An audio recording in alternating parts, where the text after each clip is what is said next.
श्री गणेशाय नमः। श्री जानकी वल्लभो विजयते। श्री रामचरितमानस पंचम सुभान। शांत सनातन अप्रमेय यानी प्रमाणों से परे, निष्पाप, मोक्ष रूप, परम शांति देने वाले ब्रह्मा, शंभु और शेष जी से निरंतर सेवित, वेदांत के द्वारा जानने योग्य, सर्वव्यापक, देवताओं में सबसे बड़े, माया से मनुष्य रूप में दिखने वाले, समस्त पापों को हरने वाले, करुणा की खान, रघुकुल में श्रेष्ठ तथा राजाओं के शिरोमणि राम कहलाने वाले जगदीश्वर की मैं वंदना करता हूँ। हे रघुनाथ जी, मैं सत्य कहता हूँ और फिर आप सबके अंतरात्मा ही हैं कि मेरे हृदय में दूसरी कोई इच्छा नहीं है। हे रघुकुल श्रेष्ठ, मुझे अपनी निर्भरा यानी पूर्ण भक्ति दीजिए और मेरे मन को काम आदि दोषों से रहित कीजिए।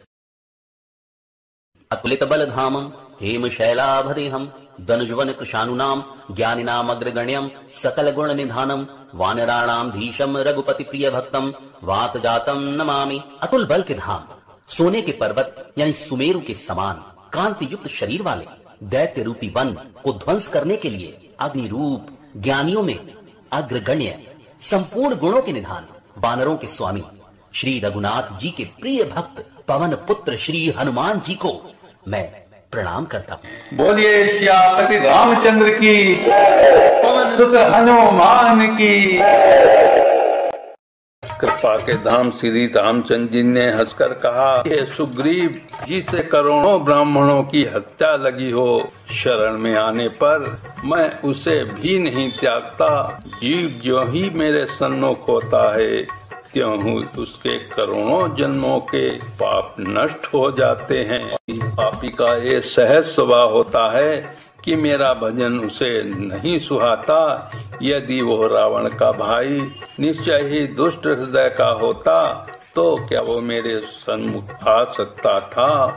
जो मनुष्य निर्मल मन का होता है वही मुझे पाता है। मुझे कपट और छल छिद्र नहीं सुहाते। यदि उसे रावण ने भेद लेने भेजा है तब भी है सुग्रीव अपने को कुछ भी भय या हानि नहीं है, क्योंकि हे सखे जगत में जितने भी राक्षस हैं लक्ष्मण क्षण भर में उन सबको मार सकते हैं। और यदि वो भयभीत होकर मेरे शरण आया है तो मैं उसे प्राणों की तरह रखूंगा। ओ भय भांति ही आनहु हंसी कहे कृपा निकेत।